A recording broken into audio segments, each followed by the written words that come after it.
The Ask Brien Radio Show. I love that song. I love that theme. This is 1220 AM and 98.1 FM. And thank you.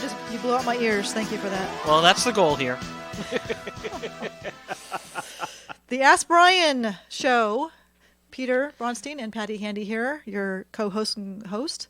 And Peter, tell us about Ask Brien. It's a really cool website and resource for business owners. That's exactly what it is, Patti. Ask Brien basically is a resource for people that have any business issue if they need to ask a specific question to the community. So if they're a dry cleaner in Los Angeles and there's a dry cleaner in Texas, they may say, hey, somebody left my fur coat. What do I do? So dry cleaners to dry cleaners can ask those type of questions. But then we have experts, and their experts are basically people that have typically, the definition of an expert is 10,000 hours. Now, there are exceptions to that rule, but essentially, if you have 10,000 hours doing something, pretty much you're an expert. I don't know what you could be an expert in just about any subject. We're business-oriented, so any business subject we have. And experts can also ask and answer questions. But experts have the added ability to add on their videos, add on webinars, add on ebooks, and basically allow people to on their own, learn about a topic or subject matter. And with the webinars, we have the webinar schedule, and we have channels just similar to like a YouTube channel. So there's the Ask Brien channel, there's Issue Fixers channel, and independent channels where people can schedule, list out their webinars just like a TV guide, and then anyone who's a subscriber to Ask Brien can actually put it on their Google Calendar or iCalendar or Outlook, whatever method they're using. And it's a free resource for everybody to use. We're just trying to help spread the word and have business owners have a place to go when they can't afford the $10,000 coaches out there. That's awesome. So in a nutshell, whether you are an online business, brick and mortar business, whatever type of business, small, medium, it's a free resource for It for is a those free that resource. just have questions. It's a great place to start and touch somebody who is bright in that particular subject that you need help with. And you're actually absolutely right. It can apply to the CPA across the street from us right here, or it can apply to a huge e-commerce company that's dealing worldwide. Anyone has a business problem or business issue can come to the site, and we're not charging anyone anything for that. And the experts are cooperating and providing their information to them. So it's a great win-win situation. Experts can help people out, and people have the opportunity to speak to an expert about any multitude of subjects. That's awesome. And shameless plug, I'm in there. I'm an expert as a mortgage advisor. Well, you are. I had to sneak that in. You are one of the first experts on the show, maybe because you're a co-host, but that could have something to do with it. It definitely helps. It's not what you know, it's who you know. Is that the word? Well, it's a combination of both. Well, Ask Brien, it is both. We have a wonderful guest coming on. He'll be on in about 5 or 10 seconds here. I'm going to actually let him introduce his background, but he's got a company out there that I think that everybody could use their products. Kevin, are you there? I'm here. Okay. Welcome, Kevin. Yeah, thanks, guys. So I have that Rocky song in my head. I'm sorry. I'm ready to go. Hey, that's the Ask Brien theme song. Oh, it's so motivating. Got to get it going. So, Yeah. couple questions for you. My first question is your background. Before we get into the company you currently have, you had started a company before this, I believe. You mentioned something about a whole bunch of YouTube videos. What was the name of that company? Yeah, so that company was called RenegadeHealth.com. It still exists. It's no longer, we don't control it anymore, but that was a health blog, a natural health blog, and we ran that for, I would say, about 5 to 6 years, and we did about 900 YouTube videos, all on health and natural health, and we had an online store where we sold various products there. So that was kind of our foray into the internet. We were personal trainers before that, but then that was our first online business. Now, did you have people that you were training saying, hey, listen, what product should I buy? And that's how you decided to come up with a blog? Or how did you come up with that blog? Yeah, well, we were doing training here in Connecticut, personal training. We were going to people's homes, and I had read a book by Dr. Mark Hyman called Ultra Wellness, and that had kind of convinced me that fitness was just not the only way to get into great shape, and a lot of the techniques revolved around eating and diet, nutrition, supplements, all that. Oh, we lost him. while we're waiting for Kevin to come back, Yikes. yeah. One thing I wanted to say about the Ask Brien, I don't know if we mentioned that it's spelled Brien, so it's askbrien.com for those that want to go to the website. We're trying to bring our guest Kevin back. Somehow we got cut off. I'm not sure if it's our side or his side. Well, we'll figure that out. Well, we'll figure that out. But I love the fact that he's taken a position like a personal trainer and has explored other avenues because as a personal trainer in and of itself, you don't make a lot of money. So to take that brilliance, because it is hard to be a personal trainer. There's a lot to know if you're really certified and you understand kinesiology and all that, and you are an expert in that. So if you can take that and build it into something more of this than just doing personal training, that's awesome. And the YouTube videos are a great way to level the playing field for those. I think he might be back. Let's see. Kevin, are you I'm there? back. Oh, okay. Awesome. We missed you. Don't know what happened there, but technology is not perfect. I had a quick question for you. Is there a difference between homeopathic and natural? Yeah, I mean, yes and no. I mean, I would say that homeopathic fits into this natural space, but natural, I'm not fully, convinced that all homeopathic is effective. Just because I think that there's definitely more science behind, natural foods and supplements and all that, where you're actually getting the substance, not just the essence of the substance. So I would say it's encapsulated within natural, but it's kind of on its own playing field, and it deals with a lot with the energetics that you may or may not believe in. And do you use natural and organic products only? Only, I wish. The idea is only. But you look at like an 80-20 rule. 80% of 80% of what we do is going to be natural. We trend more towards about 90 to 95% organic. Yeah. Everything in moderation, right? As long as you don't have your primer in every night. Everything in moderation, except for the Rocky theme song. That has to be excessive. My vice is chocolate, and I love my ice cream. And boy, I tell you, I don't know if a day goes by where I don't have a piece of chocolate. But I like a piece, not like a bar but just a bite. But that's a tease. You get one bite and you want more. Well, it is, but that's where you have to sort of be a little disciplined. But I need my chocolate. My wife is the same way. She can eat a little piece. I eat the whole bar. Yeah. Well, there are days where Kevin, I'm like you. to the bar, but anyways. So your business today, though, is not in that field. Tell us about your business today.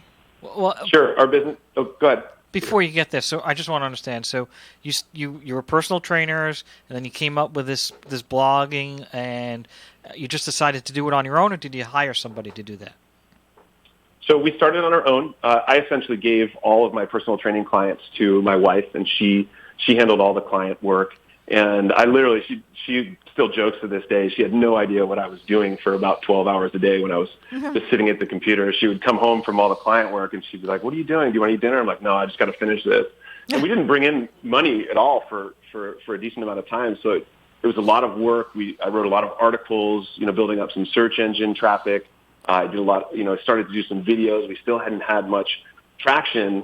And then finally, we started to sell some products in our store, which, as we were talking about before I got disconnected, these were requested by our readers and even some of our personal training clients. Like, here are some of the products that we're using. Here are the ones that we think you should use. And so that's when we started to bring in money. And she was, thrilled. And eventually she was able to quit personal training. We got in an RV, traveled around the country for 2.5 years, interviewing other health experts, kind of like a road show. And then through that, the skincare business was born. What a blast. RV for 2.5. Oh, my goodness. That's like my dream. I don't know. Being in close quarters like that for 2.5 years. Fantastic. Well, you get out of it occasionally when you makes or breaks a marriage. Exactly. That's what I'm We're thinking. still married. Yeah, that's a good thing. That's a good thing. Yeah. So tell us about your skincare. How did you get into that? So you had these products that you were selling on this other business. What made you say, what gave you that aha thing, you know what, we need to get into skincare? Well, we were selling all these products on the blog in the store, and we got a lot of questions about what products do you guys put on your skin. And we were eating a very pure diet at that time. Some would even say it's excessive. It's called like a raw vegan diet. I don't necessarily subscribe to that anymore, but that's what we were doing. So, really like on the purest of pure of diets. And so we looked at our skincare and we realized that we couldn't recommend anything that we were using because we really hadn't looked at that, portion of our life yet. So we really just wanted to find a product that we could sell in our store. That was as simple as it goes. And we looked around and we found a few, and we did some due diligence and contacted the owners and talked about with them what the products were all about. And a few things. Some of them just didn't work and do the thing that we wanted it to do, which is make your skin look better. And some of them were actually somewhat untruthful in terms of what their ingredients were, and that kind of ticked us off a little bit because we're kind of activists at heart. We've been involved in no GMO campaigns and all that sort of stuff. So we're actively being food and skincare activists now. So we kind of let it rest for a while, and we were in a spa in Patagonia, Arizona, and we found this amazing skincare line. Like Anne-Marie, my wife, she was just like, this is just mind-blowing. And so we contacted the owner, and we're just like, we just want to sell your product in our store, our online store. And she says, no, we only sell to spas. And we're like, wow. That's hardcore. Yeah. And so we thought about it a little bit more. We talked to a few more formulators, and we realized again that the industry was being a little bit sneaky because you can put certain amounts of ingredients in your product and don't have to put them on the label. And again, we're pretty honest people. Our tagline is honest, wild, beautiful. So you can read from there. Like we really wanted to be pure about what we were doing, and we just maybe a week or two later, we went back to Bunny, who is our formulator now, and we said, hey, will you formulate a product for us? And she said, absolutely, we'll do it. And so that was kind of the birth of it. So we started to formulate products through her. She's now a part owner in the business. And so we have this, awesome team of formulator, marketer, operations that we have now, which is called Anne-Marie Skincare. Now, so she ended up becoming a partner in the business? That's correct. Now, and what convinced her to go that route as opposed to only selling to spas? I think she saw the upside of what we were doing. We had she was kind of involved in our space, just at like the health space as a just someone who was interested in it. So she saw what we were doing, and she felt like we had some integrity. We've had this conversation before. She felt like we had some integrity, and she said, yeah, she wanted to expand her own production, but she wasn't really good on the marketing side, and so it was a great partnership. So Kevin, let me ask you, this is a question that's applicable to really anybody in any industry. For those of us that are in industries where there's lots of competition, skincare, there's, skincare lines by the boatload, and some are, sold in the department stores, some are sold at spas, some are sold, at multi-level marketing type thing. How did you differentiate yourself from all the other skincare lines? Well, it starts with great product and a great product story. And so for us, the way that our products are made is unique. So what we do, instead of just putting an oil and then putting some extracts into the product, mixing them up and saying, hey, here's your cleanser, here's your moisturizer, here's your facial oil or something like that. What we do is we take herbs, we steep them in the oils at low temperature, about 95 degrees, for up to 30 days. So we make a really potent base mixture, base kind of level, and then we add additional extracts to that. So our products are very nutrient dense compared to many others out there. So I think differentiating, your product and how it, whatever story it is, how it's made, where it came from. I mean, a good example of differentiation is Tom's, right? Their shoes, but they've done a good job of saying, hey, they have the one for one kind of deal where if you buy one, you give it to someone else. So that story just resonates, and it's the first one that came up to my head. But it's just a shoe, It really is. It's not that special, but they've been able to differentiate themselves with that story. So story or process, I think, are really two important things to go. And like you said, you're mortgage broker. Like, how is your process different? How is your service different? There's plenty of mortgage brokers, but if you can take someone through a process, then you're gonna be able to differentiate yourself for sure. Yeah, and it's that brand awareness, and it's also being able to tell that story of, like in your case, tell the story of how you steep these herbs for 30 days and the process that goes behind it that you don't necessarily see with other skincare lines. So do you have an opportunity to educate your clients on that? Yeah, we do it on the website, and what's crazy is that we actually had to hire a consultant to extract that story from us because we didn't really have it. Like we knew we were doing it, but we just didn't showcase it. Yeah. And so it's amazing how a lot of people don't know what their differentiating kind of factor is, or they think their differentiating factor is something else. But if you interview their clients, they might say, "Hey, the reason I like so and so is because they're trustworthy." Yeah. And then that's the angle you go with. So for us, he had to extract this from us, and it was pretty amazing. It was a great process, very eye opening. Yeah, that's fantastic. You listen to KHTS, your hometown station, on AM 1220 and 98.1 FM. So the extraction, this gentleman that pulled this from you, you hear in marketing stories sell. And people resonate, and there's an emotional attraction, if you will, to a story. So yes, if you can get the opportunity to share that story, people will resonate to you versus feeling like they're being sold. So that's a good marketing. So is there something on your website, a video or something that explains all this? It's on the front page, just right on scrolling down a little bit. It says our entire process. Yeah. Okay. And we are going to do a video. We haven't gotten to it yet. Okay. Are your products only sold on your site, or do they distribute to anyone else? So our products are 98% direct to consumer online, so on our site only. We do have our products on Amazon, and we do sell to about 80 to 100 stores.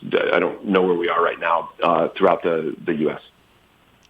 And do you have any criteria for those stores, or anyone that just wants to buy the product?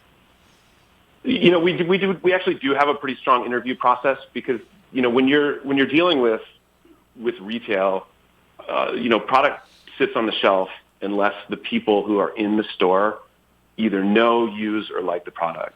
And particularly in the skincare industry, I've heard a stat from Whole Foods maybe a couple of years ago. I don't know if it's still valid, but only about 11% of the people who go into a Whole Foods go through the body care section, right? So you'd think it's great, let's get our products in Whole Foods, but only 11% of the people go there, and if they're going through there, there's somewhat between 25 to 30 to 40 to 50 brands that are there, and for us, originally we knew that we could explain our story online, we could teach our story online, we could get people interested, we can control our brand through email, through our website, through ads and all that, and Facebook and social media.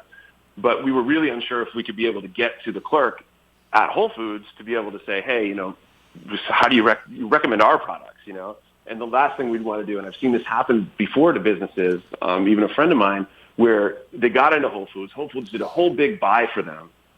Products didn't sell on the shelves, and they sent it all back. Oh, dear.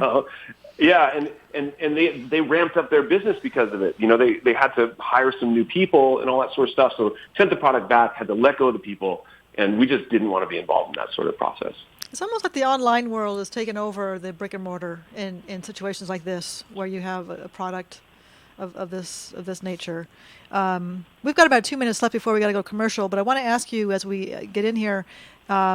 How do you drive traffic? And this answer might go into after commercial, but driving traffic to your website obviously is critical because this is how people find you. So what is your silver bullet, if you have one, as far as getting people to your site? Yeah, so our mix is affiliate traffic. So we have a ton of health and wellness luminaries, fitness people who promote our product. That's about 25 to 30% of our business. We have organic search traffic. We're getting about 30,000 unique visitors a day to the site through articles that we've written. And then we have paid traffic, where Google and Facebook. So those are the three big ones. And then obviously recurring, we have email marketing that takes up a huge percentage of the amount of revenue. But those are the four things that we're driving traffic to our site and to our products and drive sales every day. Any success with like Facebook ads, any other social media? Absolutely. Facebook ads, we're getting about 1.5 times ROAS, return on ad spend, right now, which Nice. is pretty good because we're doing cold and remarketing, so it's a good mix. The remarketing's paying for the cold traffic, and definitely with Google as well. Yeah, Google's working very well as well. Okay, great. Well, we are going to come back. You're listening to the Ask Brien show on KHTS, AM 1220, 98.1 FM. Stay with us. We'll be right back. Healthcare can be difficult if you're underinsured or have Medi-Cal. Samuel Dixon Family Health Center can help. Services are available on a sliding fee schedule. The mission of the Samuel Dixon Family Health Center is to give the Santa Clarita Valley access to affordable, quality primary care. There are 3 locations to serve you: Canyon Country, Newhall, and Valverde. Go to sdfhc.org for more information and to find the location most convenient for you. Your hometown station. KHTS is your official Santa Clarita Dodger station. You can catch all evening games right here on your hometown station. For all the latest news and updates on your Los Angeles Dodgers, KHTS has you covered. Go to hometownstation.com. 98.1 FM and AM 1220. If you're in danger of losing your home to foreclosure, you need an expert. Hi, I'm Rich Sherman with Alta Realty. I've helped hundreds of Santa Clarita residents save their homes completely for free. I've got just over 20 years experience and a loan modification success rate of over 80%. I can negotiate better terms with your bank and I can save your home from foreclosure. And again, we do this completely for free. So if you're in any danger, please call me today at 661-714-1400. That number again is 661-714-1400. I'm Rich Sherman with Alta Realty, and I'll be happy to help you save your home for free. City of Hope is a world leader in cancer research and treatment. And there's a City of Hope community practice location right here in Santa Clarita, eliminating a major barrier in the fight against cancer: distance to quality care. Santa Clarita benefits from City of Hope's compassionate care and renowned clinical expertise. Find out more at cityofhope.org/Santa Clarita or call 661-799-1999.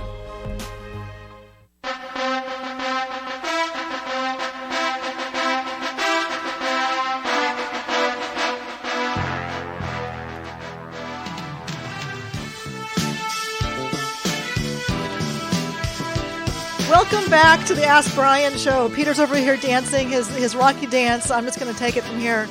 You're listening to Ask Brien on KHTS, your hometown station, AM 1220, 98.1 FM. He's punching the air, and I'm going to punch him in a minute. But That's my we're going to keep on rather going. punching bag than you.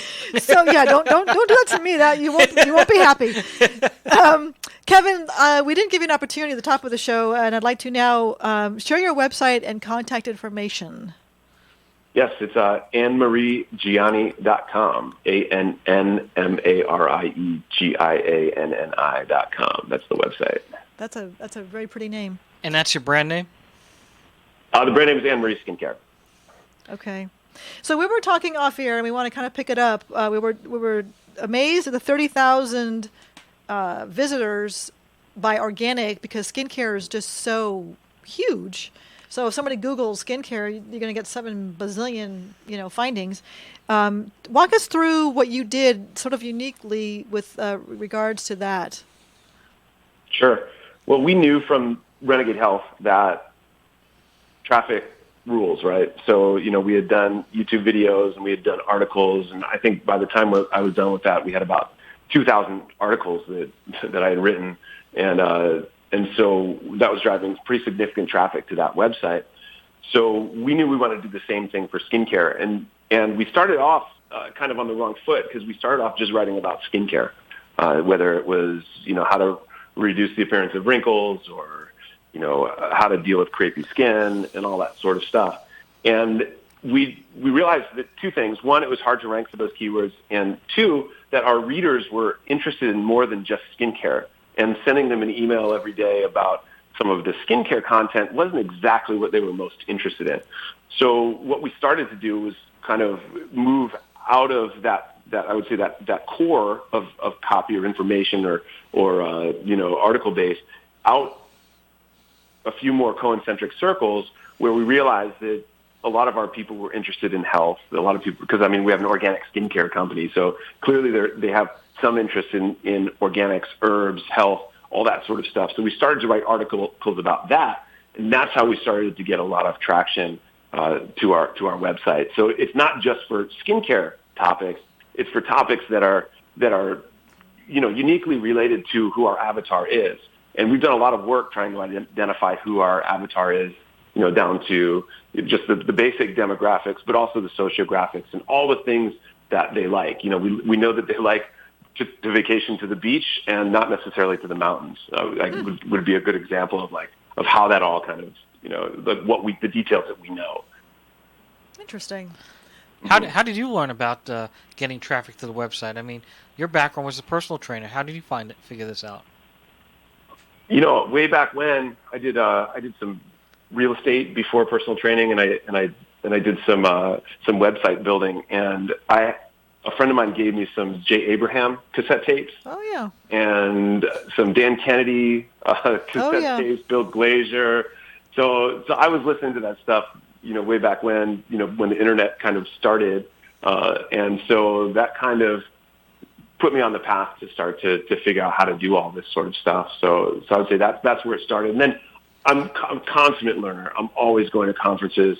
I'm always joining groups where other people are talking about this, learning how to do it. And, I'm involved in 3 different mastermind groups with other e-commerce people, other health people that, we talk about this stuff all the time, which is a huge help. I mean, amazing help. I mean, anyone who has a small business needs to be involved with other people who are doing it in a small group setting where, we just took 3 of my friends who were doing well in the industry and put us all together, and we sit down every month and we talk for about 3 hours and just run through all the problems and challenges that we're facing and give referrals to other people who can help, give advice. Like it's phenomenal. I'm a huge advocate of a mastermind, and I think that, who you surround yourself with, I mean, there's study after study that shows that, the 5 most closest people to you, whether it be business or personal, financial, wellness, is what you become. And it's so important to be surrounded by those people that can, educate you, empower you, inspire you, and then you do it for them. So that's huge. And then Dan Kennedy, I mean, he's like the grandfather of marketing, and all of what you're learning or have learned is a huge building block. And with online marketing, it seems like it's always changing. We've had other guests discuss this as well, that between the algorithms on Facebook and whatever else changes online, it's such a fluid environment that you've got to stay on top of it and all the updates to be successful. So what doesn't change though?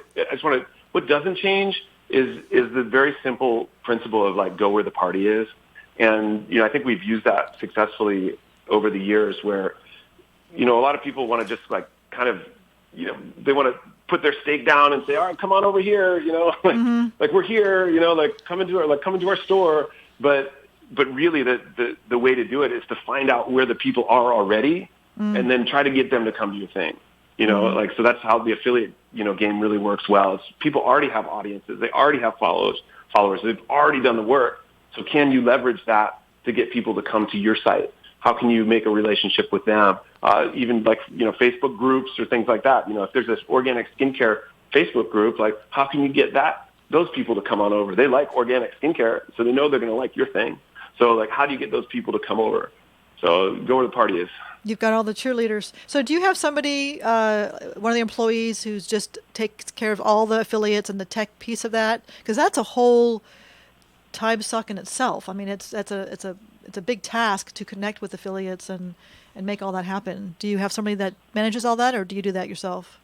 We do. We have a team of 3 who are focused on affiliates. The affiliate business development manager, so she does business development manager, so she oversees all of it.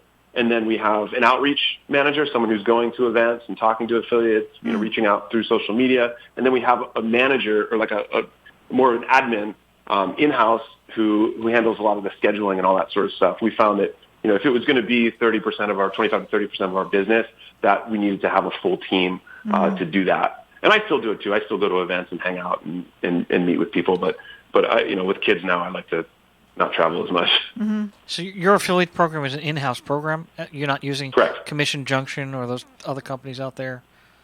Correct. Sure. We use iDev Affiliate as the software, but we manage all of the affiliates ourselves. Mm-hmm. Mm-hmm. And how did you get that started?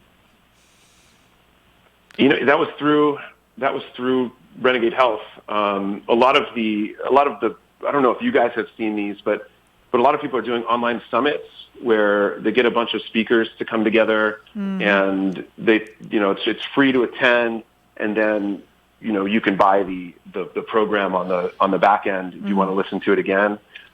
We actually started that. My friend Nick Ortner and I actually started that model back in 2007. I think we did the first one that's kind of on record. We actually came up with the name of the summit.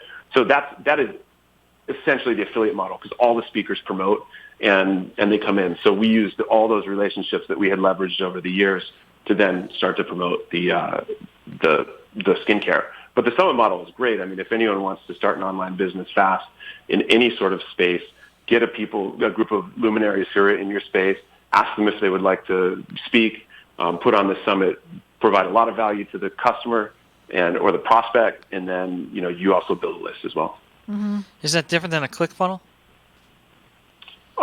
Is it different than a ClickFunnels? It is, but it isn't. But you can use ClickFunnels to create the opt-in page for the summit. So it's more like a tool versus a technique. Okay. Or technique versus a tool. Yeah, the great thing ClickFunnels about being the tool. the affiliate, though, is that you're tapping into everyone else's lists and their connections. So you've got suddenly this huge web of people that you now can tap into. Absolutely. You're listening to KHTS 1220 and 98.1 FM. Not everybody is as experienced, especially in our community, and so I just want to make sure everybody's well aware of this. So let's just explain to people what an affiliate is and how that works so that people can understand that, and then show maybe an example of how that might work for a mom and pop store. Great, yeah. So an affiliate is essentially someone who will sell your product for a commission back. So the way we do it is we give 25% for 6 months on any purchase that the customer that they brought in makes. Mom and pop stores, I mean, this is like classic Dan Kennedy stuff, where, you get with a network of people, well, here's what you do. As a mom and pop store, I don't really know like what you're selling or anything like that, but you find complementary people who are in your town, in your neighborhood, who are doing things that are complementary to the things that you're selling. So, for instance, like, mortgage. Again, I don't know how this works with real estate attorneys, because there may be laws against that. But I'm just going to use this, and if it's wrong, and if it's legally wrong, then just tell me.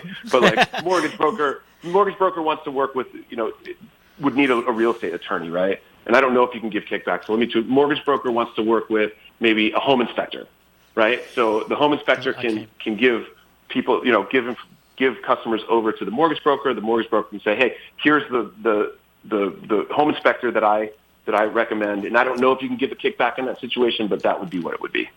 Yeah, that's like the offline version of it. Yeah, it's a great analogy. From a real estate perspective, it's a major RESPA violation.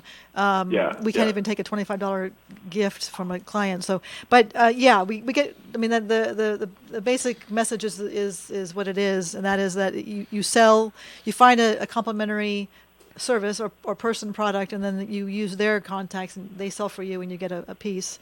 Well, what's the difference then between the in-house affiliate, where you're doing it yourself, okay, and going out and getting one of those companies, Share Sale, I guess even Commission Junction I'm familiar with. There's a couple others out there. What's the difference between going those routes? What's the difference? The difference is, I think you're going to be more targeted by going out on your own, because you're really going to be able to find even on Commission Junction, you're still going to have to do the work to find the people who are going to promote it, right? So you can do it on your own, and you can do it through Commission Junction and pay them, some sort of, commission for it, or there's some sort of fee to use their platform. I still think you have to work it. Like, you can't just go on Commission Junction and then put your product up there and then people will start to promote it. I mean, that may happen. There may be a unicorn out there that's happened to, but you still have to put in the work. So it's really, you're going to have people or yourself doing it anyway. Yeah, with an affiliate, like if you had and I'll kind of respond to this question for Peter too.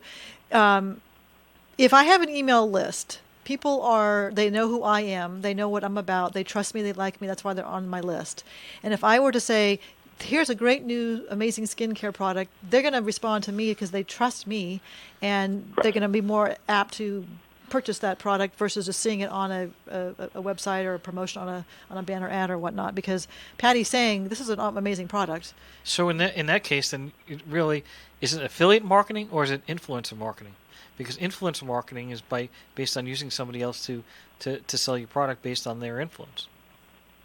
I think what's happened is that the semantics have changed. I think you're absolutely right. I think it was affiliate marketing, but I think now it really is influencer marketing. I think the words have changed. Yeah. I think one message here that's really important for people to hear, and this is whether you have a brick and mortar store or online, is to delegate. There are things that you're really good at as a business owner, and there are things that you're probably not as good at as a business owner. And those things that you aren't good at, delegate out, because there are people who that's why people go to Ask Brien. Exactly. People, I'm not good at technology, and there are some people who are, that's what they play with, is they play in that sandbox of technology. So why should I struggle with trying to figure all this out and, say all kinds of wrong things? You don't want to reinvent the wheel? I don't want to even drive the wheel. I want to just hand the wheel over. So you're a mechanic? Yeah, really. The fact that you have 3 people on staff to take care of the affiliate marketing is a great message for those listening. Delegate out, because it's just leveraging the efforts of others, which is the best way to do business. Well, certainly. And you said, go ahead. The one thing about delegating too, like I almost wish that I had delegated a lot of things earlier, and not knowing the thing, whether it's technology or marketing, I actually think is a plus, because I'd been studying marketing for a long time, and only just now have we really built out our marketing team after 8 years of this year was our focus on building out our marketing team. And I think that was actually a detriment to our company, where I was the bottleneck. So I finally realized it, but not knowing marketing, not knowing tech, like those things are actually they're big positives, because it allows you to really just get good at delegating. Yeah. And your skill just becomes, the manager or the leader, and then you have other people doing the stuff, because I was doing this stuff for a long time. And yes, you have to do that, because sometimes you can't pay X amount of people X amount of dollars. Right. But delegating faster is definitely a positive. Yeah, and if you're anything like me, and my hand is being raised here, I'm a control freak. And I feel like, if I've got to do it to make sure it's all getting done and make sure it's done right, and that's just bad business. Let it go. Yeah, let it go. Let it go. Yeah, bring on the experts and let them do it. Like you said, it's a detriment. Whoops. It's a detriment to the business by trying to do everything. You can't possibly do everything and be successful. So, right. I guess you could be successful, but not to the level that you want to be. Well, you're limited in how far you can go. Yeah. And as you say, nobody's an expert in everything. The Renaissance man, I guess, is the concept, and the fact is that you cannot know everything. And a lot of people, unfortunately, they know a little, and that's the worst situation. You know a little, and you think you know it all, and that's the worst. Yeah. But certainly, you'll find that as you have more people and more hands-on assisting you in doing different functions, you'll find out what you're great at, for one, and two is you realize that I didn't realize all these things because that one person now is just solely focused on that one subject, that one little area. You can even within marketing, you can have. I know people, they have one person that's just on Facebook, one person just on Google AdWords, one person just on YouTube. I mean, there's so many things out there. There's a specialist among a specialist among a specialist. But at the same token, you have to go as far as you can stretch it with a value proposition. In other words, you can't spend every single, have 500 people working on the same thing either. Just having more hands-on people doesn't make it better either. So there has to a value proposition there. Yeah, I know we've said this in the show before, but it's a great saying, and that is that you don't know what you don't know. Exactly. And if you don't know the angle marketing or the angle with technology, that's a problem. Have you, Kevin, ever hired or had success with hiring like a college kid as an intern and paying them minimum wage or letting them have the experience of being an intern and it's like an unpaid internship, or is everyone? Have you ever had that? No. No. Okay. it's all about paying them out. Okay, that's good. That's. We hire. I mean, our main office is in the Bay Area. There's a lot of hungry people in the Bay Area, and so I'd rather hire someone who's out of college, who may or may not move away. Or I've always thought that that's a very risky proposition, because there's studies out there that say how much it costs to train a person, and it can range from $40,000 to $100,000. I don't know where they come up with that number, but even if it's $10,000, I don't really want to waste that much money hiring a college student who may only work for a summer, or may work after their senior year, or during their senior year, and then move to Kansas. It's not really what our focus has ever been. And it's been suggested. Our COO, Rachel, has asked to do it, and I said, if you want to do it, go ahead and try it. But we've always just found more success just hiring full-time people, just right off the bat. We're going to be going to break very shortly. I want you to come back and give me an answer, which is, you're based in Connecticut. You've got your company in San Francisco or Bay Area. That's not exactly hands-on in the sense of you're not there cracking that whip. So how do you handle that situation? And we're going to come back in a couple minutes, and you're going to explain that to us and our audience. Stay with us. Lots of people can build websites, but there's one Santa Clarita company that specializes in designing websites for your business. Small Dog Creative. The Small Dog Creative team is made up of local designers who are hands-on. Their talented team of experts build premium websites and redefine branding. Small Dog Creative doesn't just build websites. They'll upgrade your business's online presence and turn your business into a powerful online brand. Small Dog Creative, Santa Clarita's most innovative web and design company. SmallDogCreative.com. Men, are you feeling tired, stressed, or just don't have the energy you used to? Did you know this could be related to decreased testosterone levels? Luckily, there's a safe, effective solution. Weeder Prime helps support healthy testosterone levels with clinically tested key ingredients. Just 2 capsules of Weeder Prime each day can help change your mood, energy, focus, body fat, and lean muscle. Feel the way you felt 10, 20, even 30 years ago.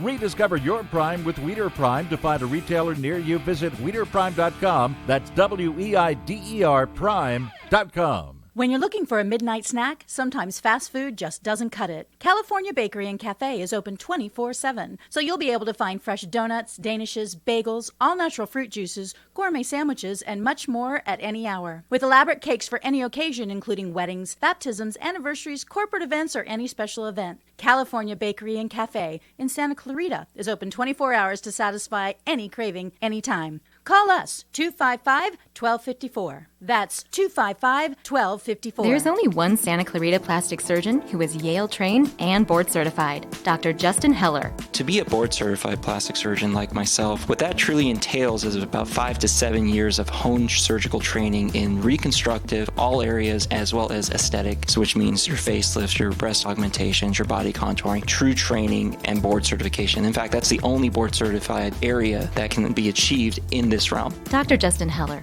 warm, understanding, always available for guidance because he's local. HellerPlasticSurgery.com.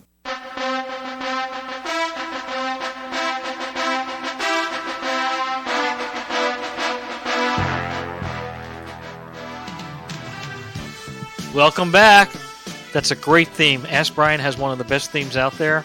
I mean, they've been saying that they should use that for a boxing movie, but I think it's better off where it is, and that's on Ask Brien Radio. This is KHTS 1220 and 98.1 FM. I'm talking to Kevin. Kevin is a very, very successful entrepreneur who created a great skincare company. He's had a lot of experience, and before we went to break, I'd asked the question. I'm going to repeat it to the audience in case you're just getting back on. Kevin basically has a company that is based in the Bay Area, and he's currently residing in Connecticut, and I'm just wondering how he handles that situation and what difficulties there are when you have a company that you're working through remotely. Yeah, well, I'll tell you right now, it's an experiment because we just moved to Connecticut 3 months ago to be closer to family. We did it because of a few reasons, and here's how we manage it too. So we did it because we know that the Bay Area is mega expensive, and our team is a lot of young women, and so as they start to get married, as they start to have kids, a lot of people are going to want to get out of like the roommate situation they're in. 20%, 30% of our team members are living in, these homes with like 5 other people. They're not going to want to do that with either a husband or a wife and a kid. And so we know that the trend of being in the Bay Area and having headquarters in the Bay Area is probably going to continue to go away. And so what we wanted to do was we started to hire some people who were outside of the Bay Area. And that afforded us a few things. One, we could hire them for things, say for instance, business manager. We could hire them at a lower salary if they were in the middle of the country than if they were in the Bay Area. Same amount of quality of work, and that allowed us to test the way that we communicate with our team members as well. And so we use a lot of Zoom, we use Slack, we use a lot of Google Hangouts, we use Uber Conference to communicate, depending on who likes to communicate how, and Skype as well. And we use Asana to keep track of our to-do lists. So anyone who reports to me or anyone who reports to anyone else has an Asana board where all the things that they're working on are listed with deadlines, as well as things to talk about when we have our check-ins. And we have either 1 or 2 check-ins, depending on who the report is, every week to make sure that everyone's still on the same page. And then I go out every quarter. I've already been out once where I stay there for at least a week and a half to just meet with everyone who I need to meet with and make sure that everything's on track. As well, do our quarterly meetings, do our quarterly planning, and do our growth meetings and growth reports. So that's how we have it structured now. Again, it is an experiment. I don't know how it's going to work, but so far the results have been positive. So my question there is teamwork, okay? Typically, some companies will even go off-site to try to build the team camaraderie among themselves. And when you're doing this remotely, have you experienced any of those issues? Not right now, not yet. Again, we had 8 years of being in the office. My COO and I have been working together now for 6 years, and we have a really tight relationship, like kind of almost brother and sister type relationship. So we're very good at communicating, and she's very good at running the team. It'll be interesting to see, if she eventually leaves Berkeley, what that looks like, or maybe that's when the entire office dissolves and we become all virtual.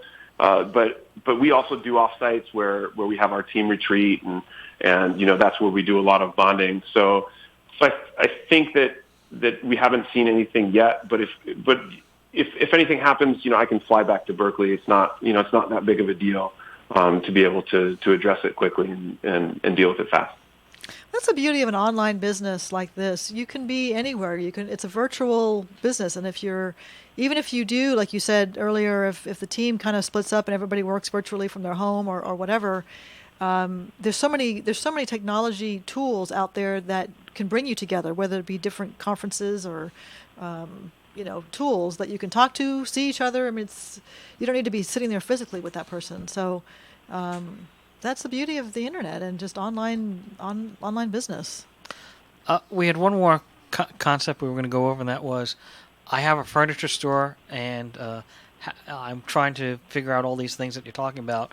How would I use some of the theories or some of the concepts that you have? What would you apply to this hypothetical XYZ furniture company? Well, the example that comes to mind is Bob's Discount Furniture, which is actually here in Connecticut. And Bob, I'm not saying to be like Bob, but Bob has differentiated himself significantly within the market. Discount furniture, lowest prices. He's on TV. His commercials are ridiculous, right? But he's made a name for himself, and everyone knows to go to Bob's if you want discount furniture. Now, that doesn't mean that you take Bob's route, and if you're an introvert, you don't want to go on TV, or maybe you do. I don't know. But the other thing that I would do is, it's straight out of like the Dan Kennedy J. Abraham book, is go around locally and find other stores that sell complimentary things that you do, and make sure that you plant coupons or talk to the store owners. Make sure that they refer people over to you, because again, it's that like go where the party is. Make sure that people know that you're there, and that these other people recommend you, and that they're talking about you when people go in to buy their stuff too. It's like any type of furniture. So lighting store, right? So you go, someone's in a lighting store, and you've talked to, made a relationship with the lighting store. They say, hey, you just bought these lights. You can get a 20% off discount if you go over to Henry's furniture store that's just down the street. Here's a coupon. And of course you would have to refer back to those people. So you create this little network of cross referring, and that's a real quick way to make sure that you're going to do it. And on the online side, you got to make sure that you have your Google local search terms all set up. So when people are searching furniture in Cleveland, you're popping up right there. You're the first one there, and you can bid for those terms and make sure that you're showing up, because that's super important. That's awesome, Kevin. We've got a minute left. Thank you so much for joining us. Tell us again how we can reach you and find you. What's your website? Yeah, the business is called Anne Marie Skincare. The website is AnneMarieGianni.com, and that's where to go. Why don't you spell that? Yep, AnneMarieGianni. Awesome. Kevin, it's been awesome having you on. I know I said that like 5 times, but great information. Thank you so much for sharing. You're listening to KHTS, your hometown station, AM 1220, 98.1 FM. Thank you for joining us. Thank you. Thanks, guys.